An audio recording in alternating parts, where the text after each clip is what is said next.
Ethics channel நேயர்கள் அனைவருக்கும் வணக்கம். இன்னைக்கு நாம பார்க்க போற ஒரு பிரச்சனை என்னன்னா காவல்துறைக்கு ஏற்பட்டிருக்கிற பிரச்சனை. எல்லா ஆட்சி மாற்றம் ஏற்படும் போது இது நடக்கும், இது சகஜமான ஒண்ணுதான். ஆனா இதுவரைக்கும் ஆட்சி மாற்றம் தான் ஏற்பட்டிருக்கு, அரசியல் மாற்றம் ஏற்படல.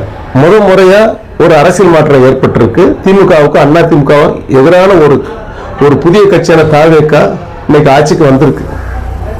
அப்படி இருக்கும்போது அவங்க என்ன நினைக்கிறாங்கன்னா ஆளுங்கட்சினா நாம காவல்துறையை என்ன வேணா பண்ணலாம், எப்படி வேணா பேசலாம் நினைக்கிறாங்க. சமீபத்தோடு நீங்க அநேக சமூக வலைத்தளங்கள்ல பார்த்துருப்பீங்க.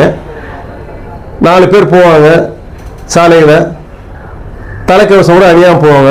அதை தடுத்து கேட்டா அந்த காவலரை அவமானப்படுத்தக்கூடிய மொழிகளில் பேசுவாங்க. இது காலகாலமா வந்துட்டு இருக்குது. அதனால காவல்துறை என்ன நினைக்கணும்னா சரி சகஜம் அப்படின்னு நினைச்சிட்டு போயிடுவாங்க.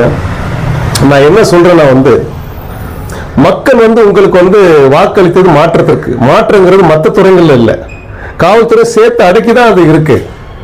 உதாரணத்தை எடுத்துட்டு இன்னைக்கு கூட மக்கள்கிட்ட எது நல்ல ஆட்சின்னு கேளுங்க. 1967 முந்தைய ஆட்சிகள் தான் நல்ல ஆட்சிம்பாங்க. அதுக்கு என்ன காரணம் அவங்க அப்போ காவல்துறை மீது மக்களுக்கு ஒரு நல்ல மதிப்பு மரியாதை இருந்தது. ஆனா அதுக்கப்புறம் 70க்கு அப்புறம் தான் காவல்துறை நம்ம ஏவல்துறையை பயன்படுத்தலாம் அப்படியே திராவிட கட்சிகளோட சித்தாந்தம் ஒரே மாதிரி இருந்ததுனால என்ன ஆச்சுன்னா குற்றவாளிகள் வெளியேற்றப்பட்டனர், குற்றங்கள் மறைக்கப்பட்டனர். அதனால என்ன ஆச்சுன்னா மக்களுக்கு மிகப்பெரிய வெறுப்பு காவல்துறை மீது ஏற்பட்டது. காவல்துறைக்கு ஏற்பட்ட வெறுப்பு அரசுக்கு ஏற்பட்டது. இன்னைக்கு இந்த அரசு மாற்றத்துக்கு ஒரு காரணமே காவல்துறைங்கிறத மறந்தார். காவல்துறை நீங்க செம்மையாகவும் நேர்மையா வச்சிருந்தீங்கன்னா இந்த அரசுக்கு நல்ல பெயர் ஏற்படும். நீங்க ஒரு தூய சக்தி அப்படிங்கிறீங்க. தூய சக்தியை நீங்க காவல்துறையிலிருந்து ஆரம்பிங்க.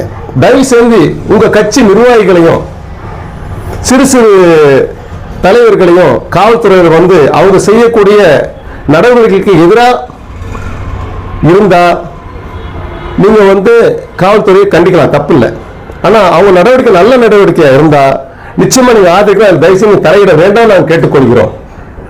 மேலும் இந்த பதிவில் நாங்கள் சொல்ல விரும்புறது என்னன்னா ஒரு நல்ல அரசு என்பது காவல்துறையின் செயல்பாட்டில் தான் இருக்கிறது. காவல்துறை நன்றாக செயல்பட்டால் அந்த காவல்துறையால் அரசுக்கு நல்ல பெயர் ஏற்படும். அதை தாங்கள் பயன்படுத்திக் கொள்ள வேண்டும் என்று தாவேகாவிற்கு நாங்கள் கேட்டுக்கொள்கிறோம் இந்த பதிவில். நன்றி.